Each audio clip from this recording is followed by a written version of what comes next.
Hey, Love Bucks, multi genre author Portia Dion here, and I have another book review. So, per my last video, I told you guys that my next book that I was reading was Indigo by Beverly Jenkins. So, I have finished that and I have notes. So, let's get right to it, okay? Indigo by Beverly Jenkins. As I said in my previous videos, when it comes to Beverly Jenkins books, just 5 stars automatic, and anything new released by her is an automatic buy for me. So I very much enjoyed this book. 5 stars. It's a slow burn, which um, like if you've read any of my books, slow burn is not something I'm capable of writing. So I do admire those who can write it. Um, it took them a bit to realize not only their attraction to each other but their love for each other. I think in this book, Galeno or Galen, however which way you have it want to pronounce it there, or which version you want to take. He realized that he was in love with Hester, in my opinion, before Hester realized that she was in love with him. But we'll get there. So speaking of something else being slow, I'm a little slow because I'm not necessarily reading the books in order. I did not realize until Raymond showed up in Hester's house in the middle of the night that this Galen and this Hester were the very same Galen and Hester from Through the Storm. It took me a minute, but when I realized I got it, and I said, okay, makes sense. I got it. Um, I enjoyed Raymond and stuff in his book. I see why folks who read Indigo when it first came out were asking for more stuff on Raymond, and then that then went into the rest of the Levesque boys. So kudos to you guys. Thanks to you guys. I love the book. So let's see here. Hester the Practical. Talk about a very practical woman in everything that she does. She was very practical in how she lived her life, how she rationed things. I did not like the fact that she was starving herself just to feed Galen. Uh, um, that did not sit well with me. I also didn't care for like, and I understood his frustration over her doing that on his behalf. I didn't like the way he approached it. That didn't sit well with me. But still, I digress. The book was good. Um, Love hurts, and for Hester, that's all she had ever witnessed.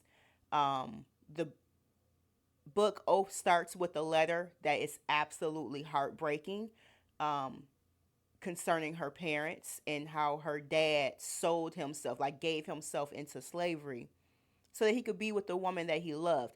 Do you know how much you have to love somebody to give up your freedom, and give yourself into slavery so that you can be with them? Not me. I'm not me. Not me. I could not see myself doing that. Especially when freedom for us as black people was such a rare thing in that time. And I know there were some who did it, but good gracious of life. I'd have just been single by myself. I'd have been like old boy that was in love with Hester's aunt. Um who he was married to someone else who was still stuck on the plantation. But he was in love with Hester's aunt and wouldn't be with her. They would never be together, um, because he was technically married to another person. Listen, I would just be by myself. I would just couldn't be me. Moving on. Um, Hester, practical, down for the cause. I mean, she was using maple syrup to sweeten her tea and her coffee because she wasn't going to buy sugar because they came from the South and that was slave labor. Um, Down for the cause and doing what needed to be done to get that couple. And I don't know where I put my paperback of the book at. It's somewhere in my house. It's most likely in my room or in my car. But um I can't remember their names off the top of my head, and I went through some Goodreads reviews and I couldn't find it where anyone mentioned them. But Hester sacrificing herself or putting herself in the position that she did to make sure that that couple got out and got to Canada and wouldn't be returned to into slavery. Down for the cause. That is a woman who stands on business. Okay, stands on business. Hold on, my camera's a little shaky here. See if I can fix that.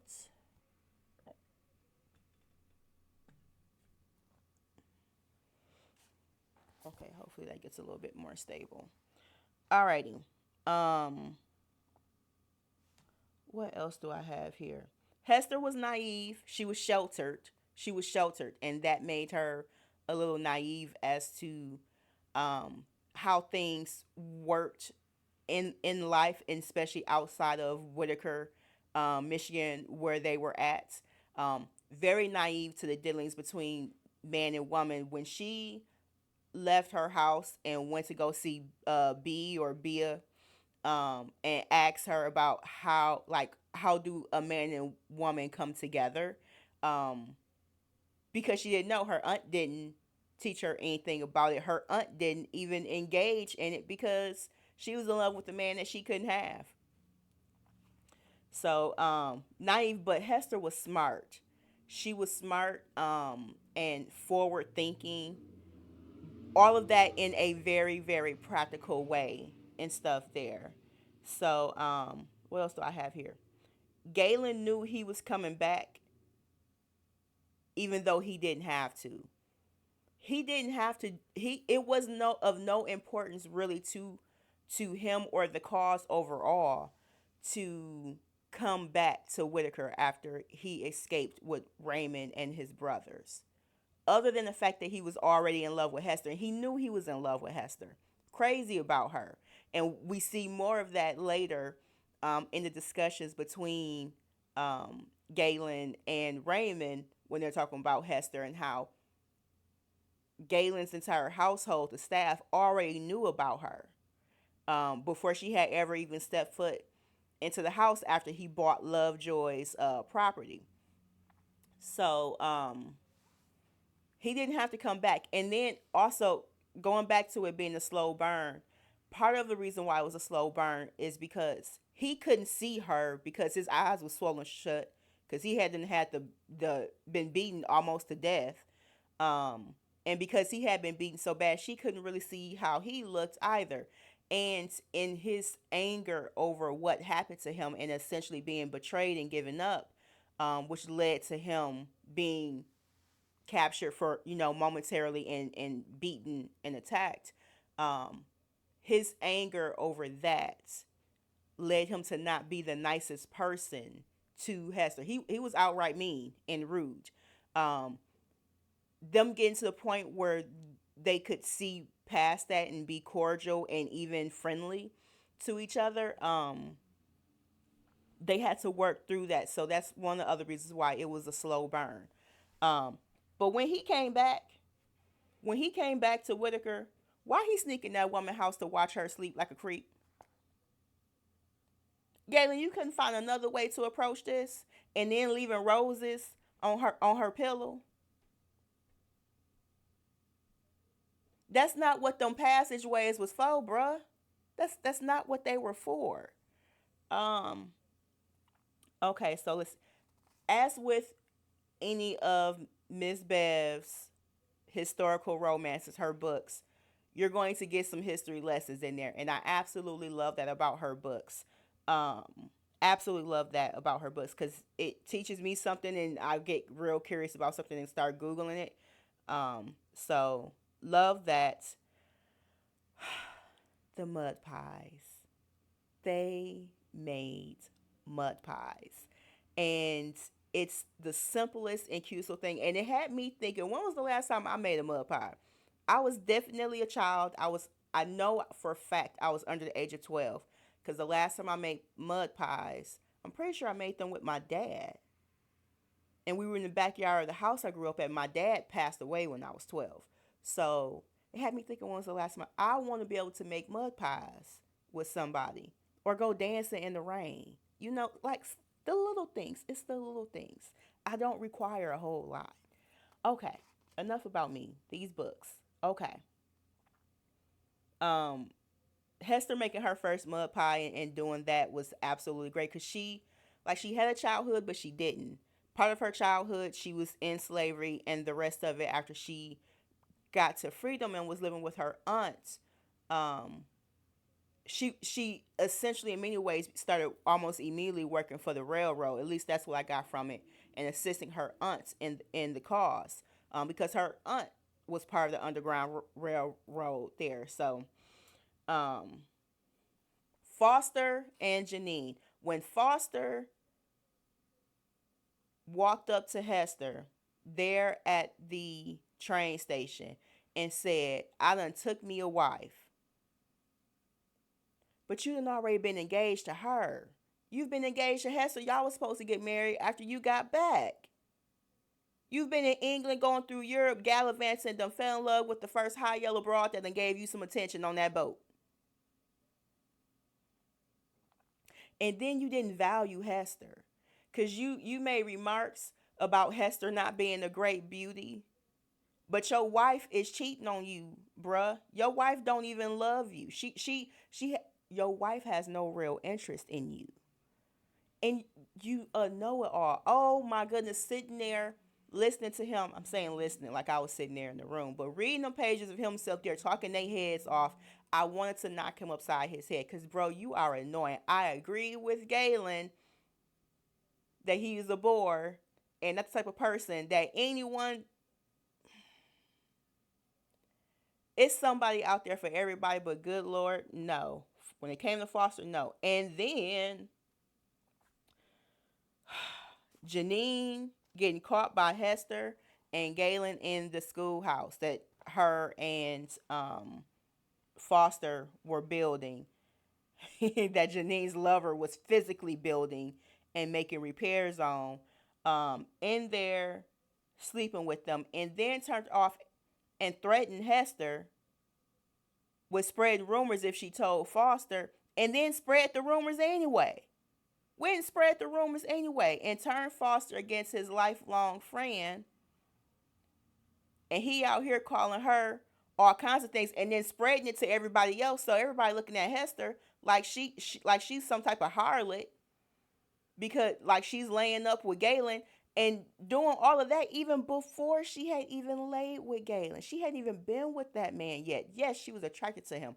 Yes, they had a couple things with fingers and feeling on each other and stuff like that. But at that point, she hadn't even been with the man yet. And after all of that, Foster had the dang on nerve. The dang, like, bro, how dare you? You have the audacity to approach her after she done married Galen, go to their home and approach her about selling her ancestral land. Have you lost your dang on? You lost your mind. Oh my God, the way I wish Hester had pulled out a pistol or a shotgun on him that not actually shot him, but just say, bro, you playing with the wrong one. How dare you come into my house and ask me to sell you your ancestral land because you think I don't need it? That's hers. that's been in her family. That is hers.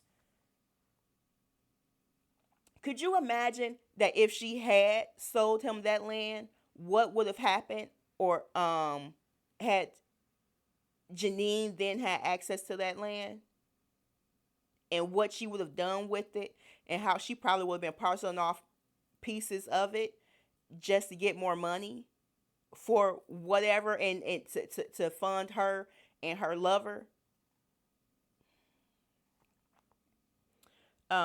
We finally met Gerald, which, if you've read Miss Bev's books and if you've been reading the other books that involve the Levesque boys, especially Raymond's book, um, Through the Storm, Gerald is brought up. He's the oldest there, or right up there with Raymond as far as like the Levesque boys. So by the time we get to Raymond's book, Gerald has passed. He died in the war. Um, but in Indigo, we meet him. He's still alive, and he's there. And so we finally get to meet him, and he has one dang on job. One, which is not to leave Hester's side because her papers have been stolen, and her house was ransacked while they was off and gone to the funeral, and we'll come back to that. But her papers have been stolen by the slave catchers, um who's up in Michigan to return former slaves to the deep south, and catching them, and putting them back into slavery. You had one job, bro. You was not supposed to leave Hester's side, and you left her when Janine pulled up telling her damn lie about Galen being arrested.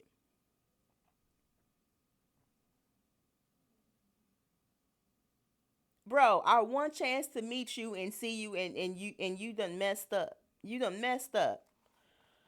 Granted, you redeemed yourself at the end, joining with your brothers to rescue her, but still, you had one job. One. Um, let's see here. I got that note to skip down here. The Songs of Solomon proposal. My goodness. Listen, a lot of churches, a lot of preachers, they don't even touch Songs of Solomon in the pulpit. It's almost like there's an unwritten thing to not even touch that book there in the church, which is crazy because you got a lot of couples, and that could be great for a bunch of your couple sessions and devotions and stuff like that. But hey, I'm not a preacher. I just love God. But moving on, he proposed to her in the church by reciting parts of Songs of Solomon. So beautiful. He picked some very beautiful verses as well too to do that with. So kudos to that. And they got married right then and there in the church. Mind you, she had already told him that she wasn't going to marry him. She had her reasons, albeit they were part of her naivety. And some of it was her forward thinking and stuff, but she was still very much worried about other people and their thoughts and what they may or may not put her through, um, and the different worlds and stuff that they came from, because, Galen came from wealth. He had a very, very nasty, colorist, racist grandmother, and she would not have taken kindly to Hester. Thank goodness the two of them never did not meet. When she passed, I hope she suffered, because her death happens there in the book, and they have a funeral, and there's even a ball that she required in her death stuff, um, for anyone, I guess, to split up her stuff or get the inheritance or whatever it was. But because that was never made very clear as to why that was necessary, other than that's what she required, um, of people. She was a nasty woman. She was Vada. That was her name. She was a nasty woman. Again, I hope she suffered. Um, Bia and Lim, her son Lim and his half brother, the funky, slave catcher. And I feel like I done skipped over a part here, but I thought it was absolutely hilarious that whenever the slave catchers were around, one of the things that was mentioned was their odor, because they didn't bathe, they didn't wash. And as we have come to know, that there are some people who are descendants of Europeans who don't bathe, they don't wash their hands when they use the bathroom, they don't wash their legs when they shower, they don't shower daily. Like, y'all have a thing. I should let Portia find another way to say this. Um, some folk have a thing against hygiene and bathing, and the fact that it's brought up so often here whenever the slave catchers are in the room, whether it's their odor, their bad breath, um, the blackness of their gums and the black around their teeth because they're not brushing their teeth or like doing anything to keep up their hygiene. And I don't, I mean, the funk was there, and I remember reading the pages and talking about how bad he smelt when he was there in Hester's house the first time he went around looking for the Black Daniel or any other runaways, and how Hester talked about the smell. And I remember reading it, and I was just turning my nose up like, ugh. And then again, the jailhouse scene. I'm getting to that. Before I get to the jail scene there with the slave catchers and Hester, um, Bia, she was not punished enough for her betrayal. She wasn't punished at all for her betrayal. Yeah, her son died, but he died as a result of his own actions. Those were consequences to his actions. He got what he had coming. Bia did not get what she had coming. She did not suffer consequences. She was sent off to go live with someone else to keep her safe. You don't get to do that after that betrayal. You should not get to do that after the betrayal. She was not punished. I don't care that she was old. I do not care. I do not care that she was old, an old lady and probably gonna die soon. Cause that's the same way I feel about that woman who lied on Emmett Till. She should have been dragged. I don't care how old she was when we all realized this, and when the arrest warrant was found, the original arrest warrant for her was found. She should have been drugged into jail. Moving on. I don't flip the page. Let me go back because that's another book. Um, the jail scene. So Hester done she's sitting in the jail because she done swap places with the lady who the slave catchers done caught up with, and they was gonna take them back to the deep south, but Hester and her friends came up with a plan to get them to Canada. It worked. But in the meantime, while she was sitting in the jailhouse, while the sheriff was off to the recital for one of his kids, the slave catcher and his boys show up there funking up the place with the intent of doing an absolutely heinous act against Hester. I'm not even going to mention what it was, but if you read the book, you may can pick up an idea from what I'm saying here. Absolutely heinous act to her. Thank goodness the sheriff had the sense to leave her hit one of the shotguns. And she used it and proved that she could use it and scared them, and they got on up out of there. My heart was racing for her in that scene because I was terrified of what was going to happen to her. And when she sat down and she was shaking, and then the doors came open and she was standing there angry and stuff again, and can't stop the angry tears from coming down her face, but it's Foster who, I have I don't care for, and Galen, and eventually the sheriff are there to come and see about her. Oh my goodness. And then when she got kidnapped, basically set up by Janine. Janine set Hester and Foster up, and Foster just couldn't believe what he was hearing. You dumb fool. You dumb, dumb, dumb fool. Anyway, I don't have many good words for Foster, but um, she gets kidnapped. Janine gives the Hester over to the slave catchers. They don't keep up their end of the bargain by giving her what they agreed they would pay her, which, dummy, of course they're not. You're black. They have no respect for you. They have no reason to keep their word to you. And then gives them up and they go off to take Hester. Luckily, Galen and Raymond and the Levesque brothers, they all scoop the trail. They find her. Hester is saved. She's not sent back into slavery. Thank goodness, because she was pregnant. Um, and all was well. All was well. That ended well there in Whitaker, Michigan. In the book, I very very much enjoyed this story. Um, as far as my favorite so far of Beverly Jenkins books, it's still Rebel, with let's see, Drake Levesque, and I don't remember the girl's name in that one. That one's still my favorite, but it was also my first Beverly Jenkins read, so that's why that one holds so high for me. Um, but yeah, so that's that review. Again, if you haven't checked it out, go check it out. The book cover's been up here on the screen.